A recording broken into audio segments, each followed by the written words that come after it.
Deus, vamos lá, querido. A palavra que eu quero compartilhar com você nessa noite é sobre um soldado que ele nunca vai abandonar o campo de batalha. Um soldado valente nunca abandona o campo de batalha. O campo de batalha não é um lugar fácil, não é um lugar agradável, é um lugar onde o valente, o soldado, ele vai ser colocado à prova, ele vai ter que, muitas vezes, ir além do seu limite, tanto o seu limite emocional como o seu limite físico, mas o soldado, na prática, ele aprende que quando ele acha que acabou as suas forças, que ele não tem mais nada, ele descobre que há uma reserva de 20%, e nessa reserva ele consegue ainda caminhar e fazer muita coisa. Deus é tão sábio que Ele prepara a gente até para o tempo difícil. Amém? Cíntia, você está por aqui, Cíntia? Ali. Flávio também ou não? Não, está trabalhando? Quem são os parentes da Cíntia que estão aí com... Glória a Deus. Deus é fiel ou não é, Cíntia? Deus é bom, Deus é confiável, Deus é tremendo. Quer saber o que aconteceu com ela? Não perca o próximo capítulo, domingo. Eu estarei lendo o testemunho dela, precioso demais, demais, demais. Tanto pela manhã como à noite. Deus fez algo tremendo na vida da Cíntia e vai continuar fazendo e usar isso para alcançar tantas pessoas em várias situações, né? Deus é bom. Eu lembro quando ela contou, eu abracei ela e disse, não tema, não será nada. O Flávio também, no domingo, daí eu falei com ele, e aí? Deus faz a obra. Mas vamos lá. O valente nunca abandona o campo de batalha, não importa a luta, não importa a situação, o valente está ali e ele não pode abandonar o campo de batalha. A Bíblia diz que aquele que lança a mão do arado não pode nem olhar para trás, não é voltar, é olhar, não pode nem olhar. Lançou a mão do arado, bora, vamos para frente. Mas e as lutas, e as dificuldades? Vamos embora. Você vai descobrir que quanto mais você tem disposição para enfrentar as lutas, mais o Senhor vai te capacitar. Eu quero ler com você uma passagem do apóstolo Paulo, 2 Coríntios. Eu gosto muito do apóstolo Paulo, ele tem uma linguagem bem bélica, né? Ele tem uma linguagem de guerra. Ele foi um homem que passou por tantas experiências na vida, teve um preparo muito especial, e a linguagem dele é sempre uma linguagem atualizada nesse campo de batalha. Ele mostra a realidade da nossa vida nessa terra, e aqui ele está falando com o seu discípulo, o seu filho na fé.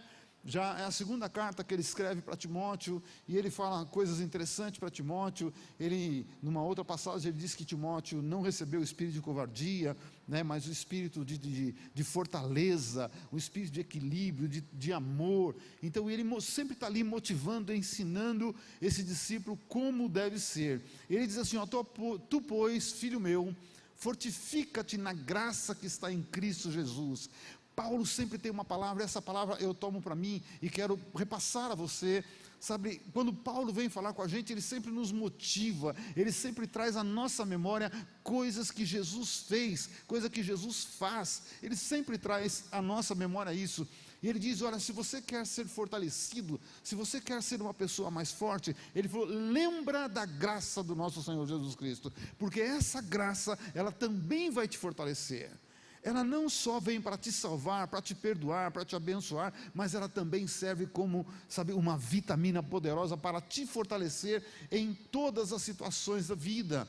E o que da minha parte ouviste, através de muitas testemunhas, isto mesmo transmite a homens fiéis e também idôneos, para instruir a outros. Olha, Paulo, eu gosto quando ele diz, eu quero fazer um desafio a você, me imita, pode me imitar, porque eu também estou imitando alguém poderoso, eu imito a Jesus.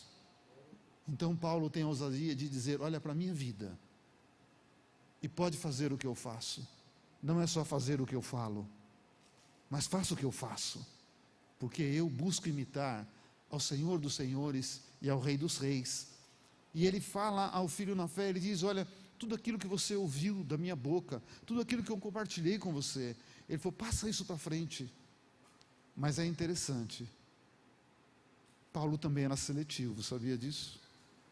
Mas uma vez ele diz, não me manda aquele fulano lá, hein? Um tal de Marcos, não sei das quantas lá, não manda não. Aquele camarada me deixou na mão. Vou continuar amando a vida dele. Que nem diz a pastora Helene, aos pés da cruz, mas vou amar. Mas não quero trabalhar com ele não manda não, né? Ele diz, passa a homens fiéis e idôneos. Querido, carisma promove, caráter sustenta. Carisma sem caráter vai dar ruim no final. Não adianta nada, sabe? É fogo de palha. Faz aquele fogo alto, bonito e tal, chamativo, mas depois, não dá nada. Porque o maior testemunho são as atitudes e não somente palavras. Por isso que ele diz, eu preciso de pessoas para transmitir o Evangelho, pessoas que não vão envergonhar o Evangelho. Não estou dizendo que nós não estamos sujeitos a erros, não estou dizendo que nós somos perfeitos, não é nada disto, mas estou dizendo que o verdadeiro cristão, ele caminha de mudança em mudança, ele busca um caminho chamado transformação de vida. Esse é o Evangelho. Se o Evangelho não transforma, não é Evangelho, tá? Participa dos meus sofrimentos. Agora ele entra numa linguagem interessante, como um bom soldado de Cristo.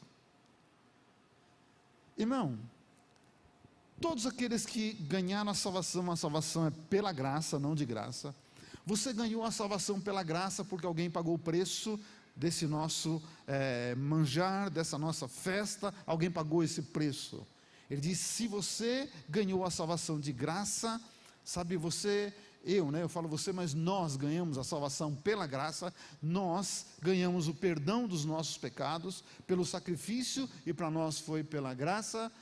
Então, querido irmão, quando você disse sim, eu aceito Jesus, tudo isso veio, mas agora você foi convidado a se alistar no exército mais poderoso da terra.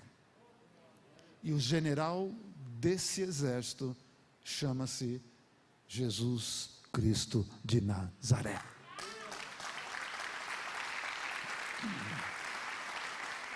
E nós precisamos entender esse chamado e ter uma atitude de um bom soldado que não foge da batalha, que ele entende quando ele está sendo treinado, preparado. Sabe, o soldado ele vai aprender uma hora a usar uma arma de defesa, mas chega uma hora que ele vai aprender a usar uma arma de ataque. Sabe, quando a pessoa tem um revólver na mão, isso é uma arma de defesa. Quando a pessoa tem uma metralhadora, um fuzil, isso é de ataque, não é mais de defesa. Então, existem momentos em que nós somos treinados, preparados para ir crescendo nessa batalha. Crescendo, porque a batalha não é fácil, irmão. Então, eu chego à seguinte conclusão: ser um cristão, o que está escrito ali, irmão? Dá uma lida para mim.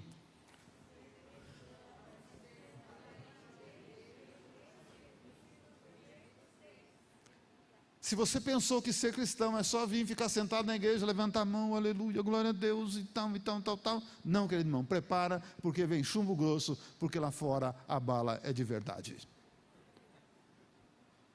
Prepara, porque existem muitas pessoas olhando para você, existem muitas pessoas olhando para nós, querem ver as atitudes, se elas vão falar mais alto, se elas vão comprovar aquilo que nós falamos, ou se é só falsidade.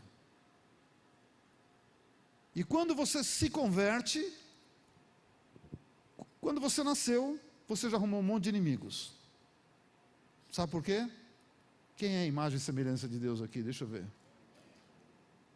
Pronto, você já arrumou encrenca. Existe um reino com milhares de soldados a serviço desse reino, e eles têm um príncipe, um comandante. Quando eles olharam para você, acabou a paz deles. Como que ele, como ela pode ser a imagem de Deus? E eu não. Como assim? Eu era um anjo de luz, eu andava por sobre as pedras preciosas, e agora vem você, e vocês são feitos à imagem de Deus? Que é isso? Quando você se converte, então, aquela fotinho que era desse tamanho, virou um telão. E se você é crente do poder, do fogo, batizado no Espírito, irmão, a sua face, esse lindo rosto, já está na internet do mundo e do inferno todinho. Cuidado, cuidado, ele é perigoso, cuidado, ela é perigosa. Então aí os valentes daquele general que nos venceu na cruz do Calvário. É assim que é a nossa vida. E nós estamos nesse mundo, querido irmão, esse mundo aqui, ele é um campo de batalha. Quer conhecer o seu campo de batalha? Você está aqui. Você quer ver o que diz o versículo 4 desse texto que nós estamos lendo? E eu gosto muito de Paulo, da linguagem dele, estou sendo redundante aqui. Ele diz assim, nenhum soldado em serviço se envolve em negócios dessa vida, porque o seu objetivo é satisfazer aquele que o como é que é? Isso. Querido, eu preciso entender que eu estou nesse mundo, esse mundo aqui, ele é um verdadeiro campo de batalha. Nós fomos arregimentados, aleluia, por Cristo Jesus. E eu não posso me envolver com os negócios dessa vida, não é desse mundo. Eu não posso me envolver com os negócios desse mundo. A minha tradução diz com os negócios dessa vida, ou desse mundo que simboliza vida. Agora, é interessante, eu fui buscar o sentido dessa palavra negócio. Você sabe o verdadeiro sentido da palavra negócio? O que significa negócio? Negócio é a essência de uma organização, de uma empresa. É a essência de uma organização para oferecer ao seu público-alvo aquele produto que ela tem. Isso é negócio. Então existe uma empresa, uma organização, ela produz tal produto. A essência dessa organização, esse produto, é assim, que nem o negócio da Anfávia é carro. A essência do negócio deles é carro. Sim? Sim ou não? Então eu preciso entender, o negócio da igreja, a essência da igreja é gente. Certo? O público-alvo da igreja tem que ser gente. Por isso que o slogan é, o nosso amor é por quem? Você entendeu? Porque isso é a essência desse negócio. Agora, Satanás é o príncipe desse mundo, e você é o alvo dele. A essência do negócio dele é te pegar, porque você é o alvo. Então, o que eu quero tentar transmitir a você, que o Espírito fale muito mais do que eu falo aqui, é como eu posso ser um bom soldado, sabendo que do outro lado existe um outro exército tentando me pegar. E ele é manhoso. Por isso que a Bíblia diz, não ignoreis as artimanhas de Satanás, porque ele é sutil. Por que ele é comparado à serpente? Não é só por aquilo que está no livro de Gênesis. Você sabia que a serpente, ela se move com facilidade, e ela se ambienta em qualquer terreno? Você sabia que a serpente, ela vai andar no carpete, ela vai andar na pedra, ela vai andar na terra, ela vai andar por sobre as águas, ela vai subir em árvore? E você sabia que tem serpente que voa, ela vai no topo da árvore e ela voa para outra árvore? Então não ignora os desígnios da serpente, porque ele é habilidoso para andar em qualquer terreno. Habilidoso para entrar no terreno da casa, para entrar na empresa, para entrar na igreja, habilidoso para entrar num terreno chamado sentimentos humanos. Ele é, habilidoso para tudo, e o alvo é esse, e o negócio dele é pegar o ser humano com aquilo que ele produz. Esse é o negócio dele. Agora, eu quero pensar com você sobre 2 Coríntios 4, 7 a 9, onde Paulo nos fala sobre as aflições da vida, porque no começo, ele também fala das aflições da vida, você precisa ser forte nas aflições, como um bom soldado de Cristo, é o que Paulo fala. E agora, numa outra carta aqui, ele está dizendo o seguinte: temos, porém, esse tesouro em vaso de barro, para que a excelência do poder seja de Deus e não de nós. O que ele está dizendo? Nós, eu e você, nós temos a nossa fragilidade, como um vaso de barro. Então, se você pegar o ser humano, está tudo bem aí, irmão? Está comigo? Está com fome ou não? Então fica aqui, tá? Então fala assim: Senhor, em nome de Jesus, aquieta essa barriga, que ela não ore em línguas estranhas agora. Espera um pouquinho. Paulo está dizendo assim: nós, o ser humano, ele é frágil. Ele é frágil. E Satanás sabe das nossas fragilidades. E ele vai procurar te atacar e me atacar no ponto fraco de cada um. Onde está o seu ponto forte, ele não vai entrar ali, porque ele não tem tempo a perder. Ele sabe que você ali tem habilidade, ali você é forte, mas todo ser humano tem o seu ponto fraco, e é ali que ele vai entrar, é na fragilidade humana que ele entra. E Paulo está dizendo: olha, eu preciso entender que eu tenho as minhas fragilidades, eu sou um vaso de barro, mas eu preciso reconhecer que o poder que vai me sustentar não é meu, é de Deus. O poder que vai te sustentar nas aflições que você passou foi o poder de Deus. Que você possa estar passando, poder de Deus, ou que você venha a passar, é o poder de Deus. Vai estar sempre com você, não se esqueça disto.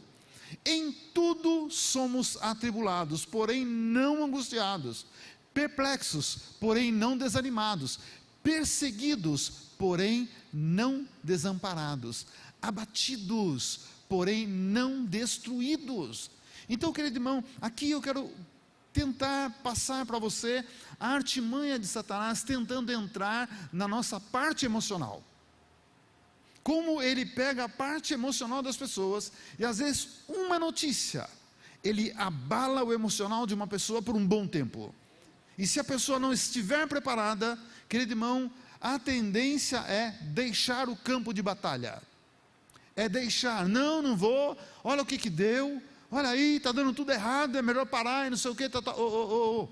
Você é um bom soldado de Cristo. O bom soldado de Cristo não abandona o campo da batalha.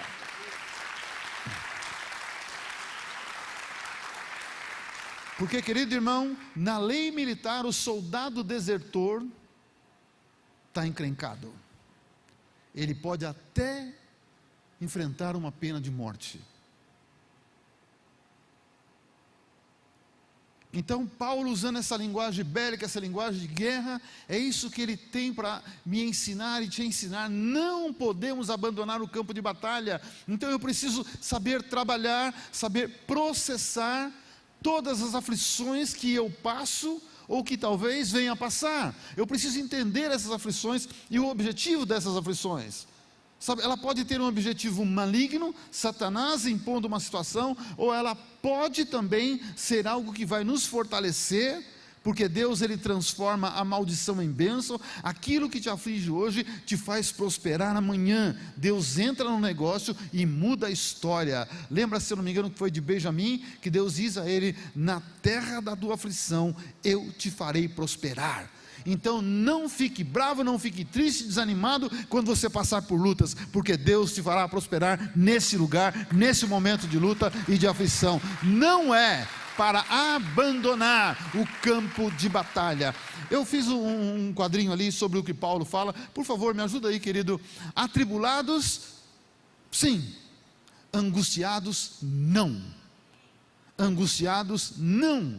Eu posso até estar ali atribulado por uma situação, mas a angústia não domina o meu coração. Davi viveu momentos angustiantes na vida, mas ele escreve o Salmo 23, ele diz: também na minha vida, eu passei por momentos que o Senhor me pegou e me levou, sabe, para um vale tranquilo, ali por águas tranquilas, onde ele refrigerou a minha alma, ele cuidou de mim, no meio daquela tribulação, Deus cuidou da minha vida, e Deus cuida de mim, cuida de você. Por isso podemos ser atribulados sim, mas angustiado, a angústia não pode ganhar o nosso coração, porque isso é um passo para o soldado abandonar o seu campo de batalha. quando, sabe, a tribulação é tão grande e a pessoa começa a se angustiar. A angústia pode virar uma tristeza, pode virar uma depressão, você entendeu? A pessoa fica toda amarga, fica cheia, querido irmão, de murmuração, e crente amargado, daqui a pouco é crente azedou. E quando o leite azeda, irmãos, só presta para uma coisa: joga fora. E é por isso que Paulo diz: eu posso sim passar por tribulações, mas a angústia jamais vai dominar o meu coração, jamais, e a angústia jamais vai dominar o seu coração. Não nos isenta de passar às vezes por momentos rápidos assim de angústia, mas eu preciso lembrar: ei, tem um Deus que cuida de mim, tem um Deus. Põe o segundo para mim. Perplexos, sim. Existem notícias que quando chegam, irmão, parece aquelas figurinhas que tem agora no Zap, né? Os olhos arregala, o coração tum. Porque a notícia não é boa, a notícia choca, a notícia pode causar um impacto. Abriu o exame, leu, primeira coisa que não entende quase nada daquilo que está lá. Quando começa a aparecer aqueles nomes complicados e grandes, já assusta. Pronto, irmão, arregalou os olhos. Mas desanimados não, porque o nosso Deus é o Deus que tira do montouro, do monte de lixo, tira o abatido, o desanimado dali. E a Bíblia diz que Deus vem, trata essa pessoa e coloca ela sentada com os príncipes desse mundo. Então eu preciso entender isso, irmão.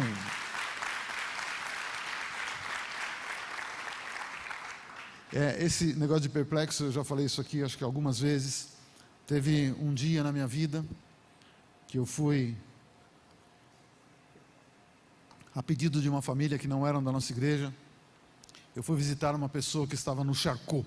Que dia eu estava tentando lembrar o nome, que estava no Charcot. Charcot era um hospício que tinha ali na Via Anchieta, em Piranga ali. Eu fui lá visitar essa pessoa. Aquilo era um cenário, querido irmão, terrível. Não sei quantos aqui, quem está mais tempo aqui na terra, aqui em São Paulo, já ouviu falar do Charcot ou conheceu lá, né?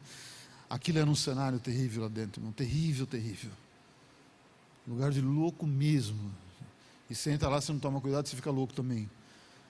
E eu fui, visitei aquela pessoa, passei quase que a manhã toda lá. E ele era um irmão em Cristo, mas por situações ele veio à loucura, e a igreja que ele estava acabou, como é que fala? Desligando, excluindo ele. Eu fui lá visitá-lo. Passei uma manhã num lugar terrível. E à noite, eu estava lá no Palácio do Governo, na Casa Militar. Passei um tempo tão precioso lá dentro. Eu lembrei dessa passagem, falei: Deus. De manhã, estava no pior lugar. Se for pensar à noite, estava num lugar de honra. Isso é a vida do cristão. Se a minha vida é a sua vida. Se você hoje está passando por um momento terrível na sua vida, sabe, e você está perplexo com a situação, quieta o coração. Seu Deus é Deus sobre todas as coisas. Todas as coisas.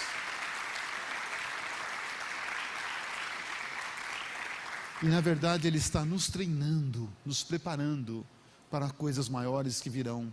Depois de perplexo, qual é a outra? Perseguidos. Ninguém aqui foi, ninguém será perseguido. Ninguém foi perseguido ou é perseguido aqui, ninguém. Querido, na verdade, sempre somos perseguidos. Sempre tem alguém no nosso pé. Sempre. Mas saiba de uma coisa: desamparado jamais você será, desamparada jamais você será. Eu sempre lembro, quando eu penso nisso, eu lembro da passagem de Josué, no capítulo 1, versículo 9, onde Deus disse para Josué: ei, não te mandei eu? Ser forte e corajoso, não temas e nem te espantes, porque o Senhor teu Deus é contigo por onde quer que andares. Qualquer momento da vida você jamais será desamparado. Deus sempre vai estar com você, sempre. No meio da perseguição Ele está, e Ele traz livramento no meio da perseguição. Então essas coisas que são as aflições da vida, que o diabo tenta jogar sobre a minha vida, tenta jogar sobre a sua vida, para nos fazer desanimar, para pegar o nosso emocional e jogar o nosso emocional lá para baixo, fazer desistir, fazer parar de pensar, em largar tudo. Irmão, esquece isso, porque no mesmo jeito que Satanás traz a aflição, Deus traz o refrigério, o ânimo, a força. Porque Deus não vai abrir mão de você, nunca abriu e jamais abrirá mão de você. Jamais. Ele está cuidando do meu e do seu coração. A última coisa que Paulo diz, e olha que Paulo passou por muitas coisas, né? Por favor, coloca a última coisa: abatidos podemos. No sentido, abatidos podemos. Perdi, não tem jeito, não dá mais, não dá. Hoje de manhã, irmão, um testemunho pessoal, que hoje de manhã eu me abati que quase eu entrego os pontos. Hoje de manhã a perna doeu tanto, tanto. E eu estava tão feliz que eu estou deixando o remédio de dor, e já fazia alguns dias, até compartilhei com a pastora André, faz alguns dias que eu não tinha tomado, mas hoje, irmão, falei, Deus, e tive que tomar. E eu estava preparando, estudando, fechando essa palavra, eu lembrei abatido sim, destruído jamais, jamais. Porque existem momentos que o diabo não perde a oportunidade, sabe como ele fala aos meus ouvidos, ele fala aos seus também, hoje de manhã ele falou, você não percebeu que está chegando o seu fim? Pode parar, pode parar, pode parar, para, fica insistindo tanto, para quê? Mas Deus é tão tremendo, tão tremendo, que hoje eu recebi uma pessoa aqui, que fazia tempo que eu não havia, estava eu, ela, pastor Odete, e ela veio só mesmo para a gente bater um papo, e no fim ela falou, ei, Deus tem muita coisa ainda na sua vida, Deus vai te usar muito ainda. E eu não falei nada para ela, não sabia de nada, Então, querido, Deus nunca deixa a gente desamparado. E eu lembro de Paulo, quando eu estava lendo aqui, e ele mesmo que escreveu isso, e eu fiquei pensando na passagem que ele entrou numa cidade, e estava lá, e falando de Jesus e tal, aí vieram os doutores da lei, os soldados, e pegaram Paulo, para de falar, Paulo ficou olhando para eles, não vou parar, você não vai parar? Não, irmão, desceram o rei nele, que ele diz em Minas Gerais, mas deram um couro nele, irmão, e ele foi dado por morto, caiu no chão dado por morto. Aí pensaram, bom, não tem mais o que fazer, e como o morto não podia ficar dentro da cidade, pegaram ele, levaram ele para fora e jogaram ele para fora do portão da cidade. Quando ele caiu, os homens viraram as costas, estão indo embora. Paulo abriu os olhos, levantou, sacudiu a poeira, deu a volta por cima e voltou lá dentro, falando, ei, Jesus salva, Jesus te ama e tem salvação para a sua vida. Não foi destruído, jamais, pela mão do inimigo, porque Deus levanta, ainda que ele estava lá, abatido, mas Deus foi lá, estendeu a mão e falou, ei, vamos embora, tem muita coisa para acontecer. Eu quero dizer a você, meu irmão, minha irmã, tem muita coisa para acontecer na sua vida, o seu tempo não passou,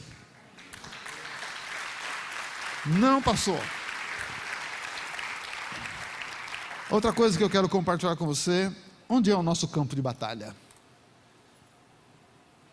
Onde é?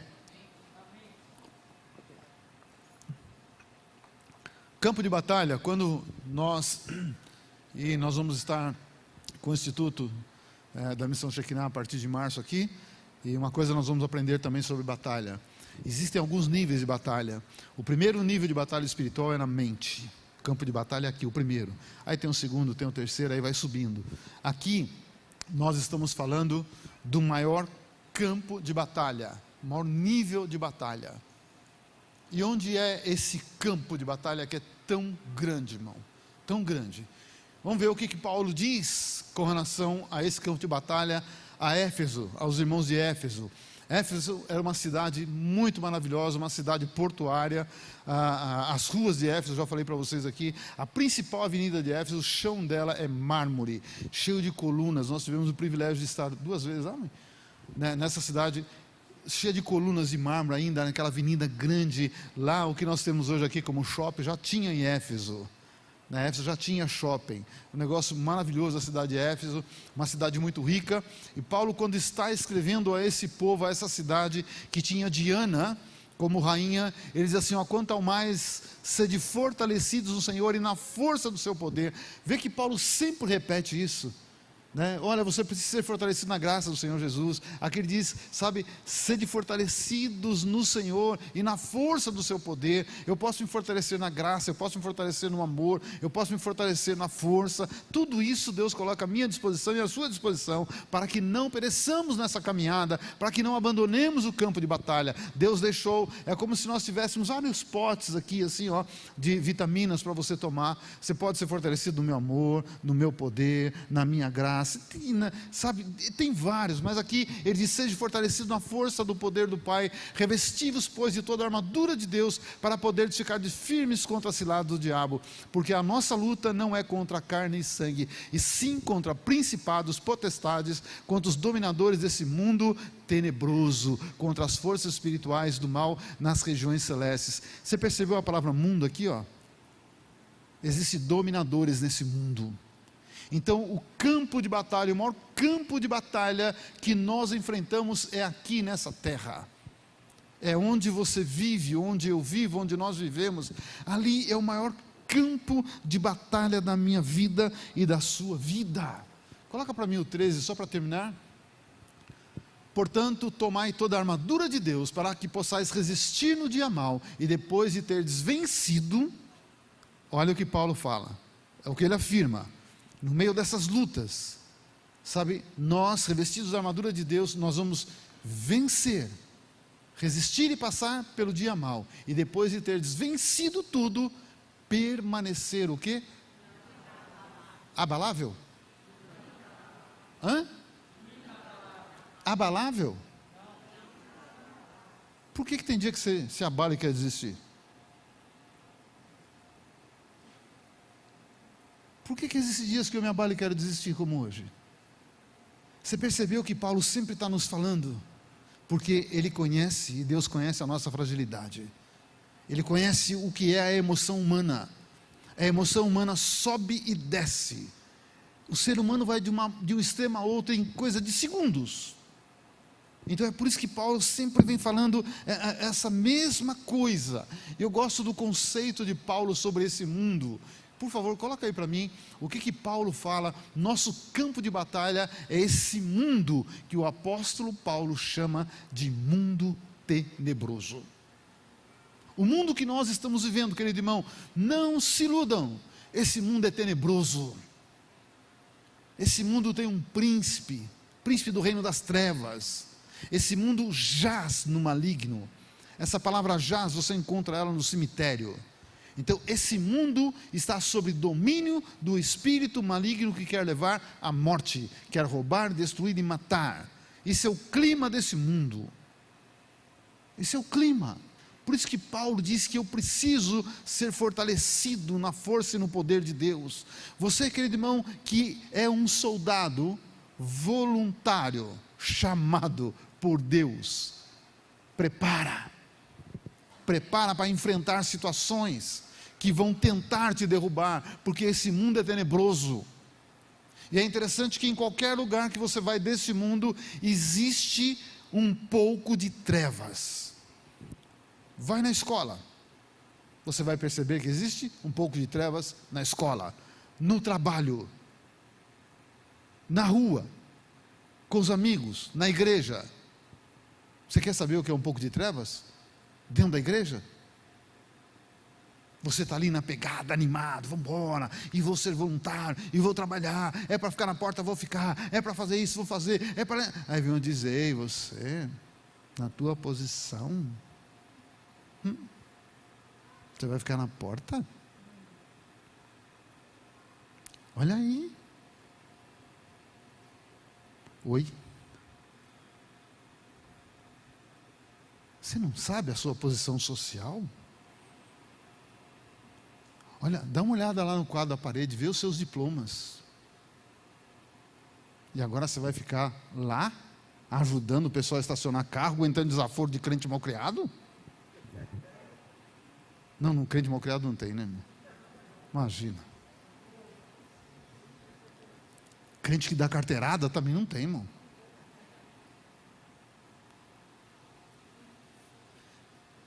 É o mundo tenebroso dentro da igreja, que quer te fazer desistir, que quer fazer você parar de tudo que você tenha no coração para trabalhar, para servir a Deus. Entendeu o que é mundo tenebroso? Sabe lá dentro da sua casa, sabia que tem uma nuvenzinha da família Adas dentro da casa? Cadê os maridos aqui? Tem marido aqui ou não? Oi, irmão, aleluia, glória a Deus por você. Sabia que você às vezes leva trevas dentro da sua casa? Sabia que às vezes você escurece a sua casa? As irmãs já estão se manifestando, aleluia. Sabia quando você chega lá chutando todo mundo? Quando você empaca, parece um burro empacado que não quer sair do lugar? Você levou trevas dentro da sua casa. Sabe quando você trata a sua mulher pensando que ela é sua empregada? Você está levando trevas para a sua casa. Sabe quando você não ama, não cuida dos seus filhos? Você que tem filho pequeno, você não tem coragem de deitar no chão, no carpete para brincar com seu filho? Você sabia, pai, que de vez em quando é bom você descer à altura do seu filho, à estatura do seu filho? Porque ele não sobe até você, ele é criança ainda. As irmãs não levam uma nuvem tenebrosa para dentro de casa. Irmã, você é um amor. Jararaca venenosa.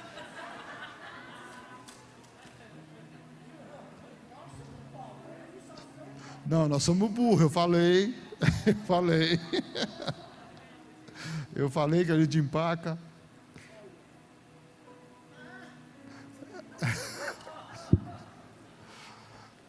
Parece brincadeira, querido irmão, mas é assim que a palavra entra no nosso coração, porque são brincadeiras que na verdade demonstram uma realidade. Porque as mulheres, agora aqui, continuam me amando, vocês têm uma sensibilidade e vocês também sabem dar uma facada.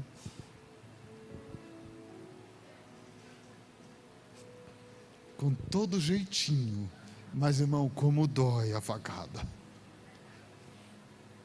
Então, querido irmão, eu estou falando isto, não é para condenar ninguém, a ideia não é essa, a ideia é nós pensarmos, eu posso ser uma pessoa diferente, eu posso ser um voluntário, um soldado, que pode lutar pela paz dentro da minha casa, eu não preciso levar arma de destruição para minha casa, mas eu preciso levar paz dentro da minha casa, eu preciso levar paz dentro da igreja onde eu frequento. Eu não posso levar guerra dentro da igreja, levar desânimo nas pessoas. Você é um soldado de Cristo, homem ou mulher, você é um soldado de Cristo. Tem que estar à frente da batalha. Se nós queremos ser um exército poderoso, fazer a diferença nessa terra, nós precisamos entender isto. E eu quero compartilhar com você o último texto, Efésios 3, 14 a 21, e aqui eu quero encerrar. Novamente Paulo, ele diz assim: olha, por esta causa me ponho de joelhos diante do Pai, de quem toma o nome toda a família, tanto no céu como sobre a terra. Eu acho interessante, no céu tem família, não é só aqui na terra não. Para que segundo a riqueza da sua glória, vos conceda que sejais fortalecido com poder, mediante o seu Espírito no homem interior. Deixa um pouquinho isso aqui, querido irmão, querida irmã, eu estou falando para você que nós devemos combater o bom combate nessa terra, passar pelas aflições da vida, como um bom soldado. As aflições vêm, mas no meio da aflição você pode ter certeza, Paulo, ele se colocava de joelho, não só pela igreja, sabe, de Éfeso, mas sempre orou por todos que passava na memória que ele teve contato. E você pode ter certeza de uma coisa, olha para cá, ó. Você pode ter certeza de uma coisa: por pior momento que você possa passar, Deus vai levantar intercessores para a sua vida. E às vezes levanta intercessores que você nem conhece, às vezes levanta intercessores que nem te conhece, mas Deus acorda pessoas de madrugada e diz: ora, ora, e o Espírito coloca uma oração no coração daquela pessoa, e aquele coração coloca para fora aquela oração. E muitas vezes os intercessores são tão profundos na oração, porque essa oração que Paulo fez não foi uma oração simples, não foi uma oração de boa noite, foi uma oração profunda, profunda. Presta atenção no que ele fala. Sabe, Paulo pede assim, ó, pela riqueza da glória de Deus, que Ele possa nos dar sabedoria para entender tudo que Deus tem para nós, e sejamos fortalecidos com poder, mediante o seu Espírito. Aqui está Espírito com letra maiúscula, o Espírito do Senhor no homem interior. É no momento da aflição, é no momento do medo, é no momento da tristeza, da angústia, tem alguém intercedendo, para que o Espírito que está em você possa trabalhar no seu coração e na sua vida emocional. Por favor, 17. E assim habite Cristo no vosso coração, pela fé, estando-vos arraigados e alicerçados em amor, a fim de poderdes compreender com todos os santos qual é a largura, o comprimento e a altura, a profundidade, e conhecer o amor de Cristo, que excede todo entendimento, para que sejais tomado de toda a plenitude de Deus. Olha a profundidade dessa oração. Você sabia que tem gente intercedendo por você com uma oração tão profunda como essa? Sabia que nunca você vai estar sozinho? E para terminar o 20, que eu acho esse versículo maravilhoso. Ora, aquele que é poderoso para fazer infinitamente mais do que tudo que pedimos ou pensamos, conforme o seu poder que opera em nós, a Ele seja glória na igreja e em Cristo Jesus, por todas as gerações, para todos sempre. Querido, nós somos soldados, nós temos um general, que é o Senhor da guerra, Senhor dos senhores e é Rei dos reis, e Ele conhece tão bem a mim e a você, conhece tão bem as nossas limitações, fragilidades e as nossas lutas, mas Ele é poderoso para fazer muito mais do que a minha capacidade de pensar, de imaginar ou de pedir. É segundo o poder dEle operando em nós que a coisa vai acontecer. Pai, toda honra, toda glória, toda a nossa gratidão nós entregamos ao Senhor nesse momento. Pai, nós queremos te servir da melhor maneira. Nós precisamos e queremos ser capacitados pelo teu Espírito que habita em nós, que está dentro de nós, que Ele possa nos habilitar, nos capacitar para te servirmos mais e melhor. Pai, o Senhor é aquele que sonda os nossos corações. Eu sei que o Senhor está sondando todos os corações que estão aqui, que estão em casa. Age segundo a tua misericórdia, a tua graça e o teu poder, porque o nosso desejo é te servir. Às vezes temos disponibilidade, não temos disposição. Às vezes temos disposição, não temos disponibilidade. Então age, Senhor, e que possamos ser, como o teu apóstolo diz, o bom soldado de Cristo Jesus. E é nesse nome que nós oramos. Amém e amém. Querido, esse é o mês de servir ao Senhor. Eu quero te motivar, sabe? Vai lá, dá o seu nome, atenda o chamado de Deus para ser um voluntário na casa do Senhor. Não importa em que área, mas que você possa ser um instrumento de Deus na casa do Senhor e lá fora. Amém? Eu tive o privilégio, a Jean também, de conhecer um homem chamado Itamar. Já falei dele aqui, um médico riquíssimo e famoso, 1983. Nós estávamos na igreja Batista do Morumbi. Esse médico era muito famoso e conhecido, de uma sabedoria incrível. Sabe onde ele trabalhava? Na portaria da igreja. O chamado dele era para receber as pessoas e dar um abraço. Mas aquele abraço, irmão, o abraço desse homem, o abraço do pastor Joia Júnior, o Guta, eram abraços que falavam muito mais do que muitas palavras. Eu acho que o maior privilégio de um homem, o maior privilégio de uma mulher é servir ao Senhor. Então, vamos levantar da cadeira e nos colocar à disposição do Rei dos Reis e Senhor dos Senhores. Fique em pé. Dê um lindo aplauso ao Senhor. Em nome de Jesus. E que essa palavra possa ter falado com você, tocado no seu coração. E eu quero só terminar pedindo a você, se essa palavra moveu o seu coração, que você faça uma oração a Deus, você. E você diga para Ele: eu estou aqui para te servir. Usa a minha vida como o Senhor quiser, mas estou aqui para te servir. Se essa palavra falou com você, ora desse jeito agora, baixa a sua cabeça, faça essa oração, e Deus vai te direcionar, Deus vai indicar você onde Ele quer que você sirva a Ele nesse momento. Às vezes pode não ser no que você quer, mas naquilo que o Senhor tem para te preparar, para colocar você onde você quer trabalhar. Pai, nós estamos aqui expressando o nosso desejo e a nossa vontade. Estamos aqui à disposição do Senhor. Nós estamos aqui como um soldado no quartel, e soldado no quartel quer serviço. Isso é que nós queremos, no nome de Jesus. Amém.